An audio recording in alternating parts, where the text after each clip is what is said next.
घेतली आणि त्यांनी आमच्यासाठी या उपोषण तुम्ही स्थगित करा. मी स्वतः 22 तारीखला 24 तारीखला तुमच्या सावंतवाडीत येऊन स्वतः ह्या विषयावरती आपण चर्चा करूया आणि जो काय आरोग्याविषयी जो आपल्या सावंतवाडी तालुक्यात जो लोकांना गैरसोय होते त्या गैरसोयीचं आपण तिथे 22 तारीखला निरासन करूया असं आम्हाला 20 तारीखला आम्हाला तिथे बोलवलेलं आहे.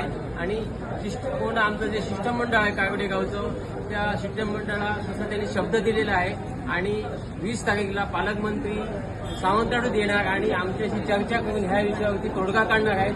त्यावेळी त्यांनी आम्हाला असं सांगितलं तुम्ही 15 ऑगस्ट जे उपोषणाला तुम्ही बसणार होता ते त्या उपोषणाला बसू नका. आम्ही 20 तारीखला ह्याच्यावरती खात्रीशीर काहीतरी तोडगा काढूया असं त्यांनी आम्हाला आश्वासन दिल्यामुळे 15 तारीखचं जे उपोषण आमचं आम्ही बसणार होतो उपोषणला ते उपोषण तुर्तास आम्ही स्थगित केलेलं आहे आणि 20 तारीख नंतर आमचं जो आम्हाला निर्णय येतील ती आम्ही पूर्व दिशा आम्ही 20 तारीख नंतर ठरवू.